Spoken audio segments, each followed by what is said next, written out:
ओम शांति। आज प्यारे मीठे बाबा की मुरली मंथन की डेट है 9 नवंबर 2022।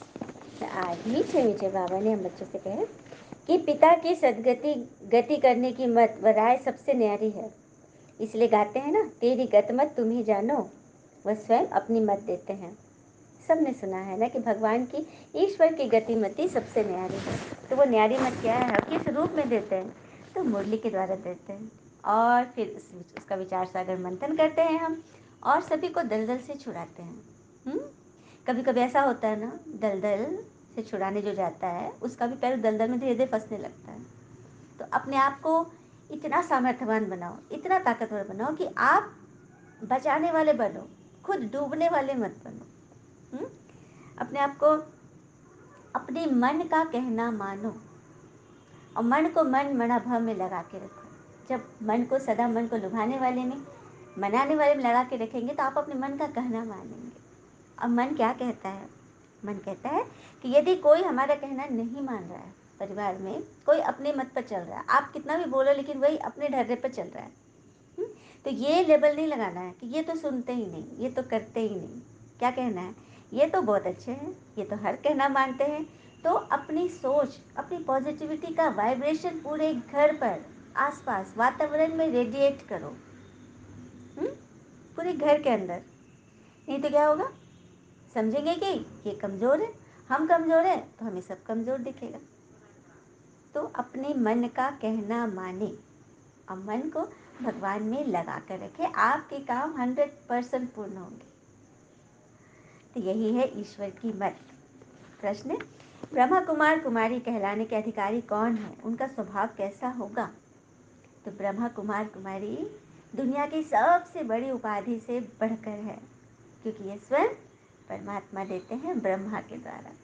ब्रह्मा के बच्चे कहलाने का हक भगवान ने दिया है। तो इससे बड़ा कोई टाइटल है? तो उनके गुण भी होंगे। वे बाप समान मीठे और प्यारे होंगे, उनमें कभी भी आपसे मतभेद नहीं होगा। ब्रह्मा कुमारियों का स्वभाव बहुत बहुत मीठा होना चाहिए, अंदर जरा भी कड़वापन अर्थात दे अभिमान न हो।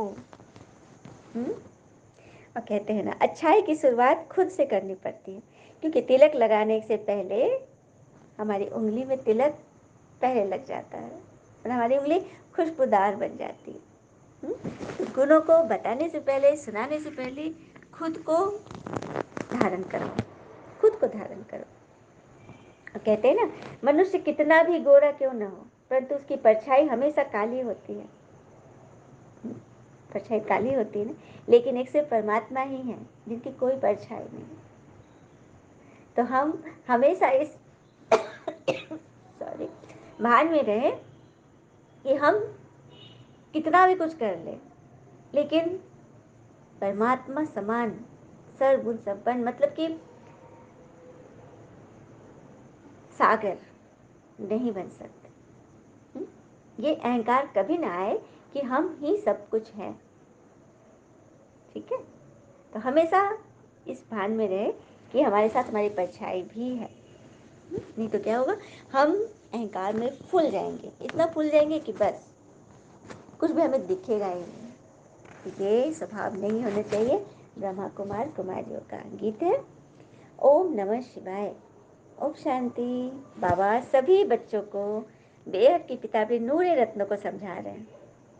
कह रहे हैं कि दुनिया में तो हर एक से कुछ न कुछ क्वेश्चन है, दर्द है, चिंता है, परेशानी है, ईर्ष्या है। जैसे गोरों को कालों के लिए नफरत है, हमें सुना है ना, ब्रिटिश साम्राज्य के समय गोरों को अफ्रीकन से बहुत नफरत थी, या इंडियन को ब्लैक डॉग बोलते थे, नफरत थी। अमीरों को गरीबों से नफरत है, शहर को गांव से नफरत है, हर एक धर्म वाले को दूसरे से है। तभी तो सब एक दूसरे से लड़ते झगड़ते रहते हैं, क्योंकि यह है ही रावण का राज्य। यह है ही रावण का राज्य। यहाँ सभी जल रहे हैं, जल रहे हैं। और कहते हैं ना, फूंक मारकर हम दिए को बुझा सकते हैं, अगरबत्ती को नहीं, क्योंकि जो महकता है उसे कौन बुझा सकता है, और जो जलता है वो स्वयं ही बुझ जाता है। तो जलना नहीं है। रावण राज से राम राज, राम सेतु पे चढ़ जा रहा है। ये मुरली ही है वो राम सेतु, जो हमें सच्चे सच्चे राम तक पहुंचा रही है। मनुष्य तो जानते नहीं, पुकारते रहते कि हे पतित पावन, दुख हरता सुख करता, हे लिबरेटर आओ, दुख तो सबको है ही। बुद्धि भी कहती है कि इनको हेवन तो नहीं कहेंगे, ये दुनिया, ये हेवन तो है नहीं, दुखधाम है। स्वर्ग ही सबको याद आता है, तो जरूर अभी नरक में है ना।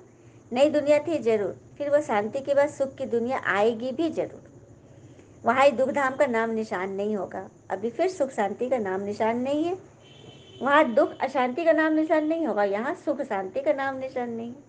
5000 वर्ष पहले भारत सुखधाम था, बाकी सब आत्माएं शांति धाम में रहती थी। वह भी तुम अब समझते हो, जबकि तुमको परमपिता परमात्मा नहीं समझाया है। हम भी तो पहले ना समझ ही थे ना, भगवान ने आकर हमें समझ दी है। कहते भी है, चल तुमको ईश्वर समझ देवे। ऐसे नहीं कहेंगे कि ब्रह्मा विष्णु शंकर अच्छी मत दे, ईश्वर का ही नाम लेते हैं। क्या बात है। कोई भी बात होता है तो जब बहुत बड़ी प्रकृति की हलचल होती है तो हम कभी अपने घर में पूजा स्थल पे उंगली नहीं करते कि ये जाने। हमारी दृष्टि एकदम ऊपर की हो जाती, ऊपर वाला जाने, परमात्मा जाने। कभी नहीं किसी देवता का नाम नहीं लेते, ईश्वर का ही नाम लेते हैं, क्योंकि वही तो सबसे बड़े, सबसे पूज्य और सबसे सबके पिता हैं, गार्जियन है पूरी सृष्टि के। लिखा हुआ है ना कि श्रीमद् भगवान उवाच, कभी भी श्री कृष्ण उवाच नहीं लिखा है, भगवान उवाच। तो भगवान कौन है? भगवान एक है और वो निराकार है। भगवान ने तो सारी दुनिया में फेरा नहीं लगाया होगा, न सारी दुनिया आ सकती है। हाँ, भगवान सबके पास जा नहीं सकता, पर हम परमात्मा के सम्मुख हो सकते हैं। इस बात को गौर कीजिएगा। भगवान सबके पास नहीं जा सकते, लेकिन हम उनके श्रीमत पे चलकर, राम सेतु पे चलकर परमात्मा तक पहुंच सकते हैं, इस मुरली को धारण करके। जैसे कोई बड़ा आदमी होता है, उसे सब थोड़ी मिल सकते हैं, जनरल पीपल थोड़ी मिल सकते किसी बड़े राजा से या कोई बड़े बड़े पद वाले से। उसी तरह से भगवान से सब नहीं मिल सकते। कोटों में कोई, कोई में भी कोई मिलते हैं। और भगवान को कहा जाता है नॉलेजफुल, वो सब कुछ जानते हैं। उनकी गति व सदगति ही कीमत सबसे न्यारी प्यारी है, सबसे न्यारी प्यारी है।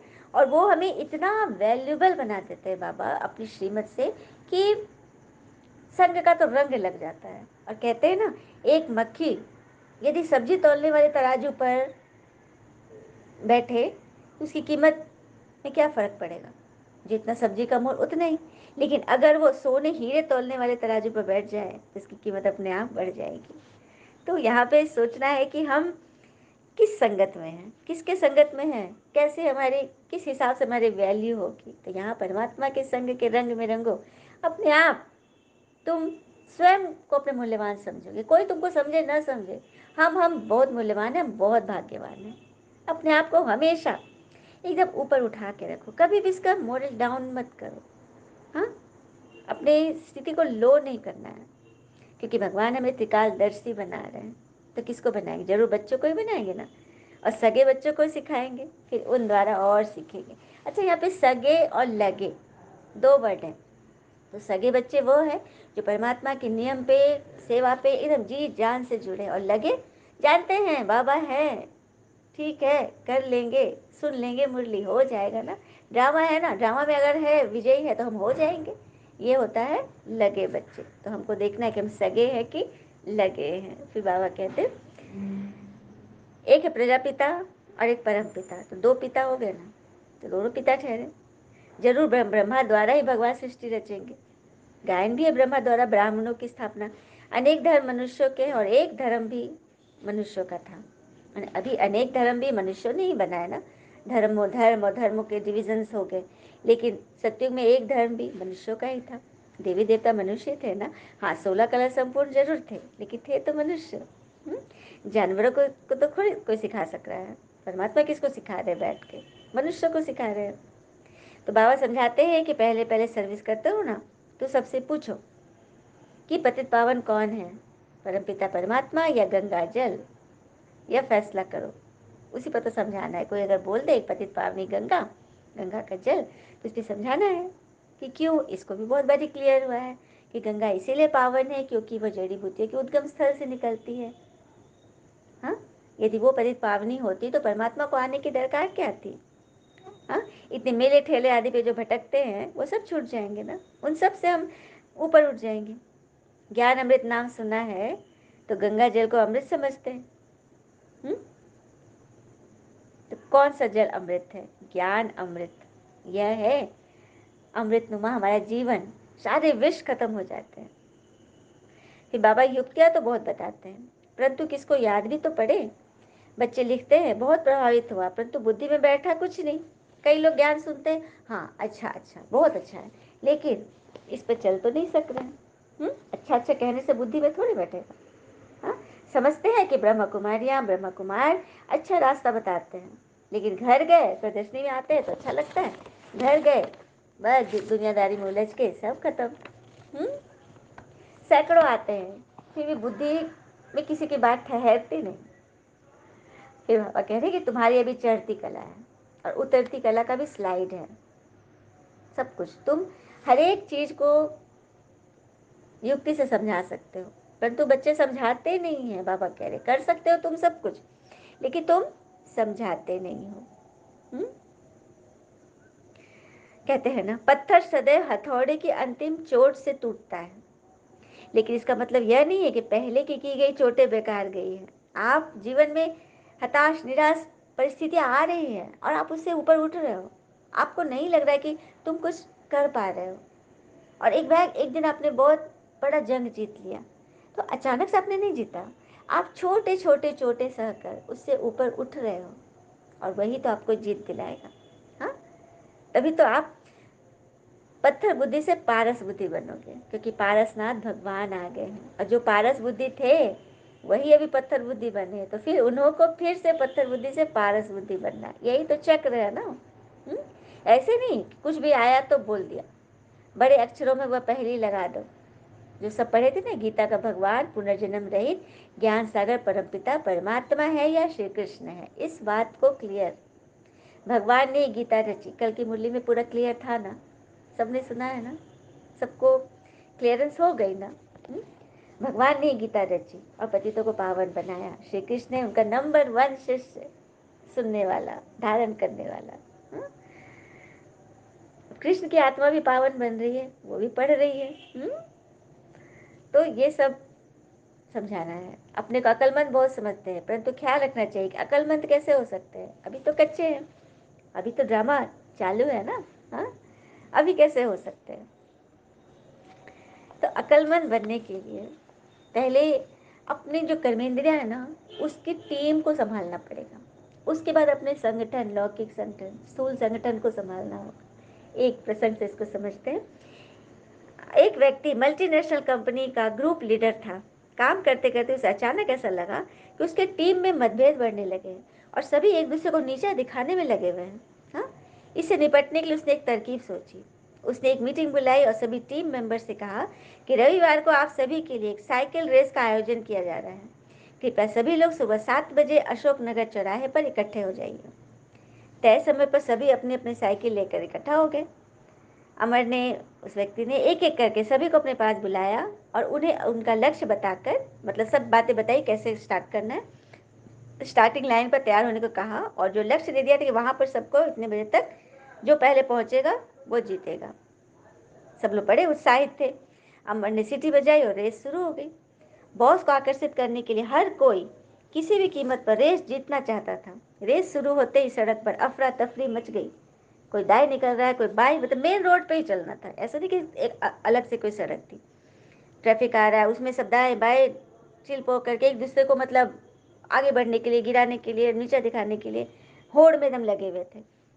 इस हो हल्ले में किसी ने अमर के निर्देशों का ध्यान ही नहीं दिया कि उसने क्या शुरू में निर्देश दिया था, किधर से जाना है, क्या करना है।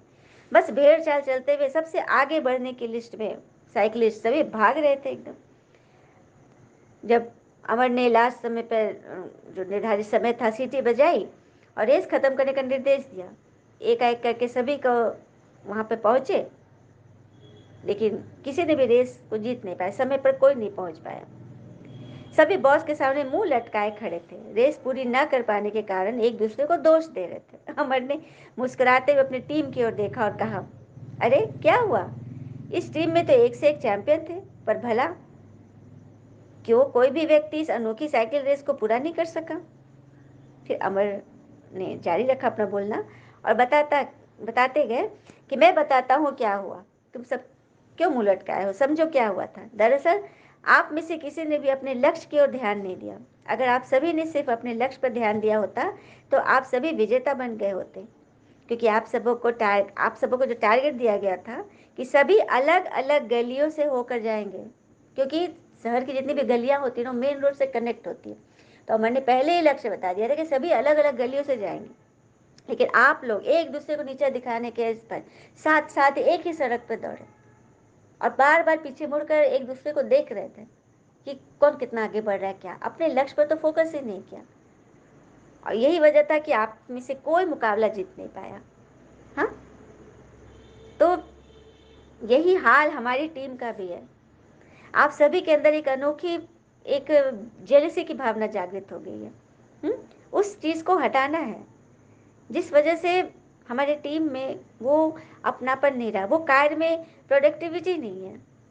आने वाला आपका कल आपके हाथ में है। हम या तो एक दूसरे की ताकत बन जाए, एक दूसरे को विकास के पथ पर आगे ले जाएं, या आपसे संघर्ष के चक्कर में अपना और दूसरे का भी बेड़ा गर्क करें। अब चॉइस हमारी है, इसलिए मेरी आप सबसे यही रिक्वेस्ट है कि एक अकेले की तरह नहीं बल्कि एक संगठन की तरह काम कीजिए। Team work. याद रखिए, अकेला खिलाड़ी बनने से कहीं ज़्यादा जरूरी एक टीम प्लेयर बनना है, एक टीम इंस्ट्रक्टर बनना है, सभी को लेकर चलना है। हाँ, कितनी बड़ी बात है। तो उसी तरह से परमात्मा ने हम बच्चों की, ब्रह्मा कुमार कुमारियों की ये टीम बनाई है। उस टीम को हम सभी को एक साथ एकजुट होकर, एक मत, एक धर्म, एक भरोसा आगे बढ़ना है। सभी तैयार है ना? तो ये रहस्य है। आपसी मतभेद के कारण कई कमजोर हो जाते हैं। और माताओं के बारे में बोला कि माताओं को तो एकदम ललकार करनी चाहिए। बीज को जानने से झाड़ को भी जरूर जान जाएंगे, पूरा कल्प वृक्ष जान जाओगे। तुम बच्चों को बहुत मेहनत करनी है, सिर्फ कहते हैं बीके बहुत अच्छी सर्विस कर रही है, मनुष्यों को लाभ लेना चाहिए। लेकिन आते तो कोई भी नहीं। अच्छा अच्छा कहते हैं लेकिन आते नहीं, क्योंकि आप समझाते नहीं अच्छे से। अच्छा, मीठे बच्चों प्रति भगवान की नमस्ते, हम बच्चों के भी प्यारे बाबा को नमस्ते। ध्यान के लिए मुख्य सार, पहले पॉइंट, आपस में राय कर विहंग मार्ग की सेवा करनी है, कभी मतभेद में नहीं आना है। आपस में राय कर विहंग मार्ग, चीटी मार्ग की नहीं, विहंग मार्ग की सेवा करनी है। हाँ, एक बार ब्रह्मा पिता ने एक अपने फॉलोअर से पूछा कि अपने बच्चे से पूछा, ब्रह्मा कुमार कुमारी से, कि कैसे चल रहे हो, क्या क्या हाल चाल है। तो बोला कि ठीक चल रहा हूँ बाबा। तो ब्रह्मा पिता कुछ नहीं बोले, चुप हो गए। उस व्यक्ति को लगा कि क्या मैंने गलत उत्तर दिया। कुछ देर के बाद पूछा कि बाबा क्या हुआ, मैंने सही उत्तर नहीं दिया। तो हाँ, क्योंकि जब उड़ने की बारी हो, तुम चल ही रहे हो, तो कहाँ से फिर पहुँचोगे।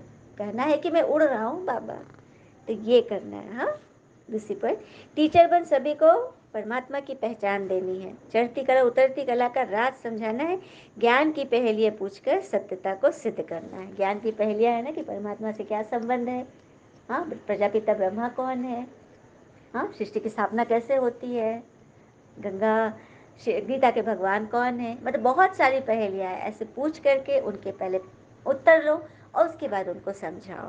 तो ये युक्ति है। वरदान देते वापस से, मास्टर दाता बन खुशियों का खजाना बांटने वाले, सर्व की दुआओं के पात्र भव। मास्टर दाता बन खुशियों का खजाना बांटने वाले, सर्व की दुआओं के पात्र बनो। विस्तार है, वर्तमान समय सभी को अविनाशी खुशी की आवश्यकता है, सब खुशी के भिखारी हैं। आप दाता के बच्चे हो, दाता के बच्चों का काम है देना। जो भी संबंध संपर्क में आए उसे खुशी देते जाओ, कोई खाली न जाए, इतना भरपूर रहो। जो भी संबंध संपर्क में आए उसे खुशी दो। हर समय देखो कि मैं मास्टर दाता बनकर कुछ दे रहा हूँ या सिर्फ अपने में ही खुश हूँ। ऐसा नहीं कि हमें तो मिल गया तो हमें औरों से क्या मतलब, मिला है तो उसे बांटना भी तो है। जितना दूसरों को देंगे उतना सबकी दुआओं के पात्र बनेंगे, और ये दुआएं सहज पुरुषार्थी बना देगी। एक समय आता है ना जब डॉक्टर भी कहते हैं कि अब दवा की नहीं दुआ की ज़रूरत है, और आपने दुआ कमाया होगा, आपके बैंक में बैलेंस होगा दुआओं का, तभी तो आप यूज़ करोगे। तो ये है बैलेंस जमा करने की विधि, कि अपने मन का कहना मानो, इतना पॉजिटिव वाइब्रेशन रेडिएट करो। कोई कुछ नहीं भी कर रहा है, कोई आपसे बहुत टेढ़ा बोल रहा है, एकदम हार्ड लुक है, हमेशा उसके चेहरे पर 12 बज रहे, लेकिन आप क्या सोचे उसके बारे में, ये तो बहुत अच्छे है, he is my good friend, ये बहुत अच्छा, ये मेरा हर कहना मानता है, ये हमेशा मुझसे प्रसन्न रहता है। इस तरह से जब आप सोचोगे ना, तो आप अपने आप को, अपने मन को बचा लोगे उनके नेगेटिविटी से, और परमात्मा सदैव आपके सम्मुख रहेंगे, क्योंकि आपने भगवान की श्रीमत को अपना हार बना लिया। तो आपकी कभी हार हो नहीं सकती। स्लोगन, संगम की प्राप्तियों को याद रखो तो दुख व परेशानी की बातें याद नहीं आएगी। प्राप्तियों को याद रखो, भगवान से जब से जुड़े हैं, क्या छोड़ा और कितना कुछ पा लिया। अरे ईश्वर को ही पा लिया तो अब शेष क्या रहा। वो गीत के दो लाइन बहुत मीठे हैं ना। पाना था जो पा लिया, अब कुछ रहा न पाना, भगवन मिले ओ, बाबा, पाए खुशी का खजाना, बाबा मिले ओ मनवा, पाए खुशी का खजाना, पाना था जो पा लिया, अब कुछ रहा न पाना। तो सदैव कोई भी व्यर्थ की बातें, फंसाने की बातें सबसे ऊपर उठ जाएंगे और सबको उठाएंगे भी। अच्छा, ओम शांति। शुक्र है मीठे बाबा, वो बाबा के प्यारे बच्चे, सदैव प्रसन्न रहिए। जो प्राप्त है वही पर्याप्त है। ओम शांति।